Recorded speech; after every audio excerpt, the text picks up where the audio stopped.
I never thought I'd be starting over at 35, but here I am, Dr. Tessa Thompson, dentist and soon-to-be business owner. It's been 3 years since I married Mike, a mechanical engineer, 5 years my senior. We live in my apartment. He says he left his to his ex-wife after their divorce. I don't know much about that part of his life, and I've never pushed. Our life together has been good, for the most part. I make a comfortable living as a dentist, but I've always dreamed of more. That's why I've been squirreling away every extra penny, denying myself little luxuries. My goal? Opening my own private practice. You should do it, Tessa, Mike said one evening as we sat on our worn couch, the TV droning in the background. You'd be great at running your own business. I looked at him, surprised by his enthusiasm. You really think so? He nodded, taking a swig of his beer. Absolutely. My wife, the business owner. Has a nice ring to it, don't you think? I couldn't help but smile. It did sound nice. It'll be a lot of work, I warned him. And money. We'll have to tighten our belts for a while. Mike waved his hand dismissively. Don't worry about that. We'll make it work. I'll support us for the first year while you get things up and running. You just focus on making your dream come true. His words filled me with warmth. This was why I loved him, his unwavering support, his belief in me. Okay, I said, my mind already racing with plans. Let's do this. The next few months were a whirlwind. I quit my job at the clinic, throwing myself headfirst into preparations. There was so much to do, getting licenses, finding the right location, renovations, equipment. Every day brought new challenges, new decisions to make. Finally, after what felt like a lifetime of preparation, my office was ready. I stood in the doorway, taking in the gleaming equipment, the fresh paint smell, the neatly arranged waiting area. This was mine. All mine. As I locked up that first night, a mix of excitement and terror churned in my stomach. Tomorrow, I'd open my doors to my first patients. I was on my own now, sink or swim. The first few months of running my own dental practice were a whirlwind. I worked 7 days a week, from dawn till dusk, barely stopping to eat or sleep. My office became my second home, scratch that, my first home. I saw more of my dental chair than I did of my own bed. Dr. Thompson, your next patient is ready, my receptionist, Lisa, would say, poking her head into my office. I'd nod, gulping down the last of my cold coffee. Thanks, Lisa. Send them in. And so it went, day after day. Fillings, crowns, root canals, I did it all. When I wasn't with patients, I was buried in paperwork, learning the ins and outs of running a business. It was exhausting, but exhilarating too. This was my dream, after all. Mike and I became like ships passing in the night. When I left for work, he was still asleep. When I got home, he was already in bed. We communicated through hastily scribbled notes and brief text messages. How's work? I texted one day, during a rare quiet moment. Fine, came the reply, hours later. I frowned at my phone. That was it? Just fine? But before I could dwell on it, Lisa was calling me for another patient, and thoughts of Mike were pushed to the back of my mind. Weeks turned into months. I was so focused on my practice that I barely noticed the changing seasons. Spring became summer, summer faded into fall. I was making progress, slowly but surely. My patient list was growing, and I was starting to see some regulars. You're doing great, Dr. Thompson, Mr. Johnson, one of my first patients, said during a checkup. This place is really coming along. I beamed at him. Thank you, Mr. Johnson. That means a lot. But for every high, there was a low. The stress was constant, the pressure immense. There were nights I'd come home and cry, wondering if I'd made a terrible mistake. But then I'd think of how far I'd come, how much I'd invested, and I'd pull myself together. I couldn't give up now. One particularly grueling day, I stumbled home well past midnight. The apartment was dark and quiet. I kicked off my shoes and collapsed onto the couch, too tired to make it to the bedroom. That's when my phone rang. I groaned, fumbling for it in the dark. Who could be calling at this hour? Tessa, is that you? It was Mike's mother, Ellen, her voice tight with worry. I sat up, suddenly alert. Yes, it's me. What's wrong? I've been trying to reach Mike all day, Ellen said. He's not answering his phone. I'm worried sick. There's been some kind of scandal at his work. My heart dropped. Scandal? What scandal? I'm sorry, I don't know anything about this, I said, my mind racing. I haven't really talked to Mike in a while. There was a pause on the other end of the line. Oh, Mike's mother said, her voice small. I see. Well, if you hear from him, please ask him to call me. Of course, I promised. I'll talk to him as soon as I can. After we hung up, I sat in the dark, my exhaustion forgotten. What was going on with Mike? How could there be a scandal at his work that I knew nothing about? I found Mike in our bedroom, sitting on the edge of the bed with his head in his hands. He looked up when I entered, his eyes red-rimmed and tired. We need to talk, I said, my voice sounding strangely calm, despite the turmoil inside me. Your mom called. She said there was some kind of scandal at your work. What's going on, Mike? He let out a long, shaky breath. I quit my job, Tessa. About a month ago. The words hit me like a physical blow. A month? You've been unemployed for a month and you didn't tell me? I didn't want to upset you, he said, his voice barely above a whisper. You've been so busy with the practice, I didn't want to add to your stress. I stood up, pacing the room as I tried to process this information. So what happened? Your mom mentioned a scandal. Mike ran a hand through his hair, a gesture I'd seen 1,000 times when he was uncomfortable. I had a fight with my boss. He was being unreasonable, demanding more and more overtime without compensation. I stood up to him, things got heated, and I walked out. My pride wouldn't let me stay. I wanted to yell, to shake him, to demand why he thought his pride was more important than our financial stability. But looking at him, slumped and defeated, I couldn't bring myself to do it. Instead, I sat back down beside him. What are you going to do now? I asked softly. Mike shrugged. I don't know. I think I might be suffering from burnout. I've been thinking about seeing a psychologist, maybe taking a short break from work to figure things out. Part of me wanted to scream that we couldn't afford a break, that I was already working myself to the bone trying to keep my new practice afloat. But I swallowed those words. Mike needed support, not criticism. Okay, I said, taking his hand. If that's what you need, we'll make it work. But Mike, you have to promise me something. No more secrets. I need to know what's going on in your life, good or bad. Okay? Mike nodded, squeezing my hand. Okay, I promise. I'm sorry, Tessa.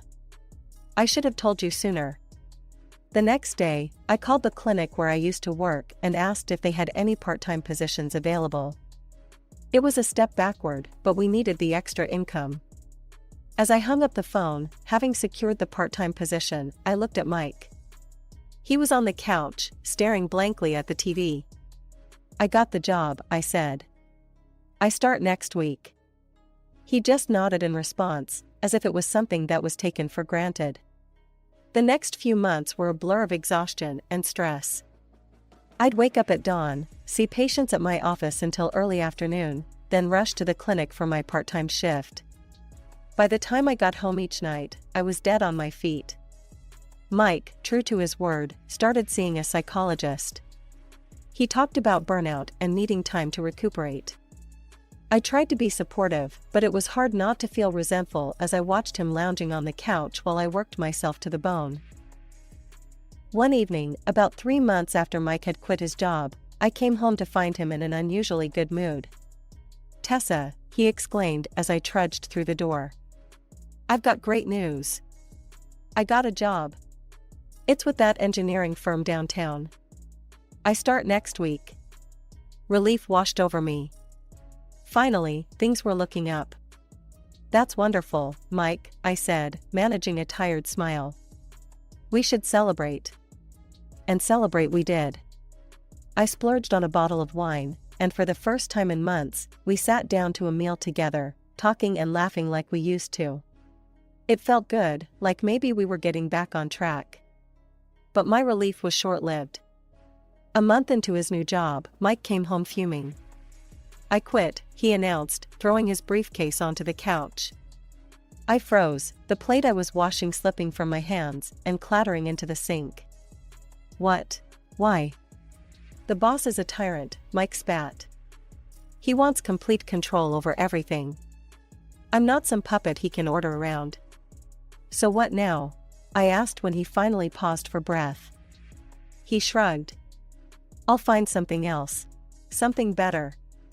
A job where they appreciate my skills and give me the freedom I deserve. I wanted to scream.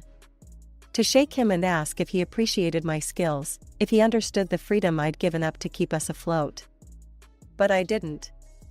I just nodded, turned back to the dishes, and tried to ignore the sinking feeling in my stomach. The weeks that followed were tense. Mike spent his days at home, supposedly job hunting, while I continued my grueling schedule. But more and more often, I'd come home to find him playing video games or watching TV. Any luck with the job search? I'd ask. Nothing suitable yet, he'd reply, not looking away from the screen. These companies just don't get it. I need something challenging, you know? With good pay and flexible hours. Then one day, Mike started talking about having children. Wouldn't it be great to have a little one running around? He said over breakfast. I could stay home and take care of the kid while you work. It's the perfect solution. I stared at him, my coffee mug frozen halfway to my lips. Mike, we can barely afford our current lifestyle. How could we possibly support a child? He waved his hand dismissively. We'll figure it out. You're doing great with your practice, and I'll find something eventually. Come on, Tessa, don't you want to be a mom? The question hit me like a punch to the gut. Of course I wanted children, someday. But not like this. Not when our marriage was hanging by a thread and our financial situation was so precarious. I think we need to focus on getting our lives in order first, I said carefully. Maybe when things are more stable. Mike's face fell. You just don't understand, he muttered. You're always so focused on work, you can't see what's really important. His words stung, but I didn't have the energy to argue. I just got up, rinsed my mug, and headed out to another long day of work. As the months dragged on, the tension in our household grew thicker. Mike's job search had become sporadic at best, and he spent more and more time immersed in his video games. I was exhausted, stressed, and increasingly resentful. One evening, I came home to find Mike excitedly setting up a new gaming console. What's this? I asked, my voice tight. He grinned, not noticing my tone. Just got the latest system. The graphics are incredible. I felt my temper flare. And how exactly did you pay for this? Mike's smile faltered. I took some money from our joint account. But don't worry, it's an investment in my hobby. Once I start working again, I'll pay it all back. The argument that followed was ugly. Months of pent-up frustration and resentment came pouring out. We said things we couldn't take back, reopened old wounds, and created new ones. From that day on, I stopped putting money into our joint account. I paid the bills myself and bought groceries as needed. Mike was furious, accusing me of not respecting him and infringing on his rights. I'm the man of this house, he yelled during one particularly heated argument. I should be managing our finances. I laughed bitterly. What finances, Mike? The money I earned that you spend on games and beer? The atmosphere at home became unbearable. We barely spoke, and when we did, it usually ended in an argument. I threw myself into my work even more, using it as an escape from the disaster my personal life had become. Then came the day that changed everything. I was at home, catching up on some paperwork, when I overheard Mike on the phone with his parents.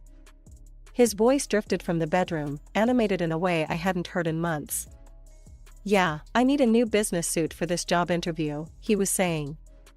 "It's a great opportunity, but I'm a little short on cash right now.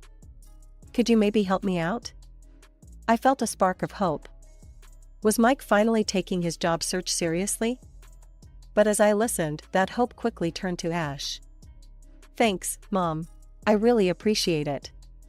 I'll pay you back as soon as I get the job."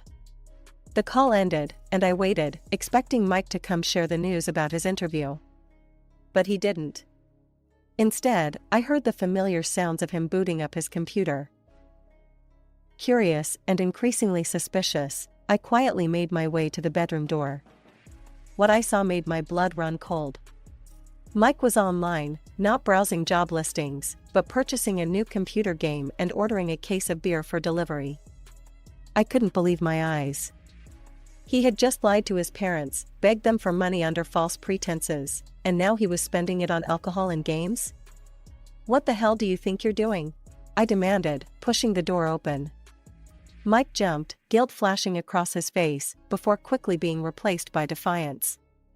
"It's none of your business. This is my money." "Your money?" I was incredulous.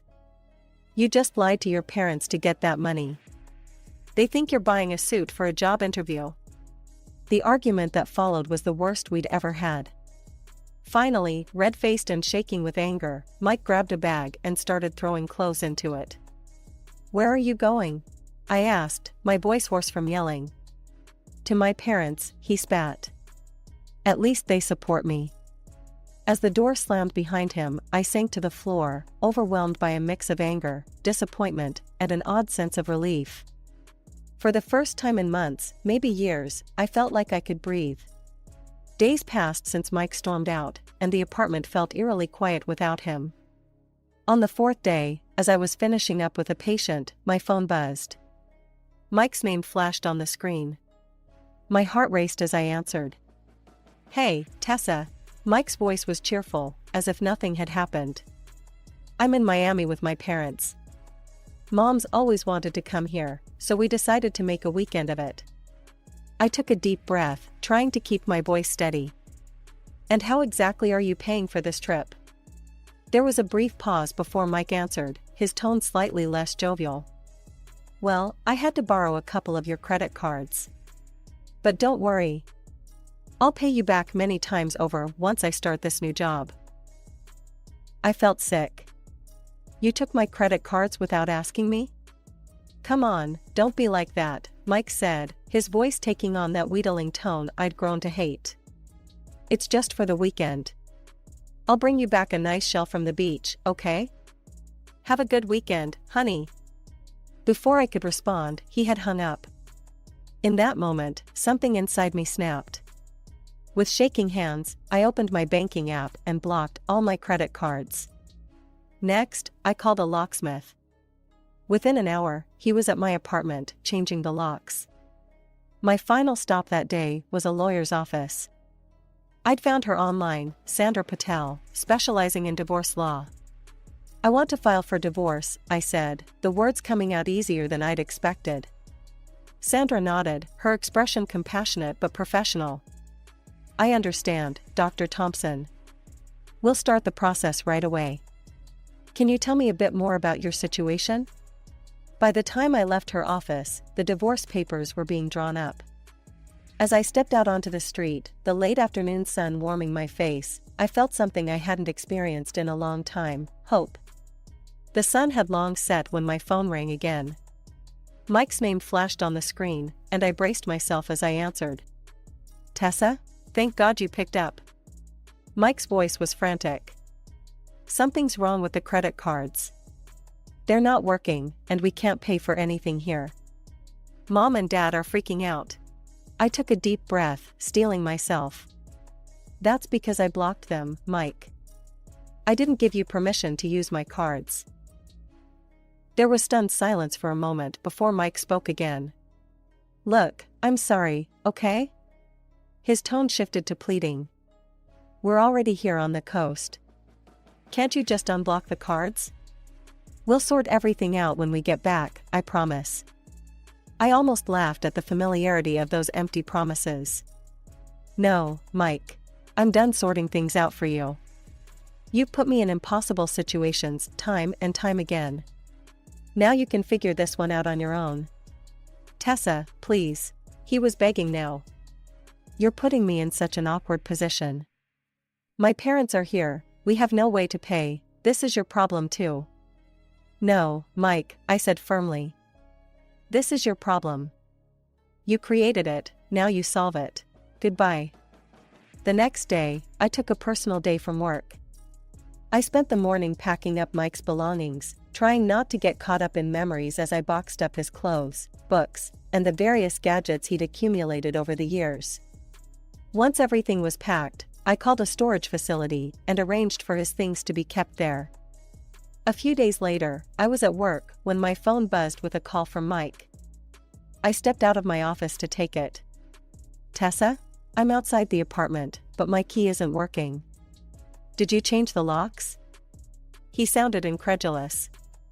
Yes, I did, I replied calmly. Mike, I've sent divorce papers to your parents' address. You should be receiving them soon. There was a sharp intake of breath on the other end of the line. Divorce papers? Tessa, you can't be serious. We can work this out, we always do. Not this time, I said, surprised at how steady my voice was. I packed up your things and sent them to a storage facility. I'll text you the details. Tessa, please, he begged. Let's start over. I'll change, I promise. Just give me one more chance. I closed my eyes, memories of all the last chances flashing through my mind. No, Mike. It's over. I hope you find what you're looking for, but it won't be with me. As I hung up the phone, I felt a mix of emotions, sadness for the end of what we once had, relief that it was finally over, and a growing excitement for what the future might hold. For the first time in years, that future was entirely up to me. A few weeks after I'd sent Mike's belongings to storage, my phone rang with an unfamiliar number. I answered cautiously. Tessa? It's Ellen, Mike's mother. I braced myself, expecting a tirade about ruining their Miami trip. But Ellen's voice was soft, almost apologetic. I owe you an apology, Tessa, she said, catching me off guard. I had no idea what Mike has been putting you through. As Ellen spoke, the pieces of Mike's past began to fall into place. She told me about Mike's first wife, how she'd left him due to his chronic irresponsibility. Ellen had hoped Mike had changed, that our marriage would be different. When we got back from Miami and I learned the truth, how he'd been lying to you, stealing your money, I was devastated, Ellen confessed. I kicked him out of the house. I couldn't enable his behavior anymore. I felt a wave of empathy for this woman who'd raised Mike, who'd hoped for the best for her son. It's not your fault, Ellen, I said softly. You didn't know. Still, I'm so sorry for what he's put you through, she replied. You didn't deserve any of it. After we hung up, I sat in silence, processing the conversation. It was oddly comforting to know that I wasn't alone in being disappointed by Mike. In the weeks that followed, Mike made several attempts to reconcile. He showed up at my office, flowers in hand, pleading for another chance. He waited outside my apartment, trying to catch me as I came home. Each time, I refused to engage. I knew now that he wouldn't change, that we'd end up in the same cycle if I let him back in. As time passed, I found myself settling into a new rhythm. Without Mike's expenses draining our accounts, I was able to focus fully on my practice. I left the part-time clinic job, pouring all my energy into my own office. I hired a marketing consultant, and soon my patient list was growing steadily. 6 months after filing for divorce, I hired 2 more dentists to help with the increased workload. It was a joy to see my little practice flourishing, to know that all my hard work was finally paying off. A year after Mike left, I made the final payment on my business loan. To celebrate, I booked a weekend trip to a nearby spa resort. something I'd always wanted to do but had never allowed myself to splurge on before. As I lounged by the pool, sipping a fruity cocktail, I marveled at how much my life had changed. Now, as I sit in my expanded office, looking over plans for a new wing to accommodate more specialists, I can't help but feel proud of how far I've come. The past 2 years have been a journey of self-discovery and growth. I've learned to value myself, to trust my instincts, and to never settle for less than I deserve. Who knows what the future might bring? For now, I'm content knowing that whatever comes next, I have the strength and wisdom to handle it. My story isn't over. In many ways, it feels like it's just beginning,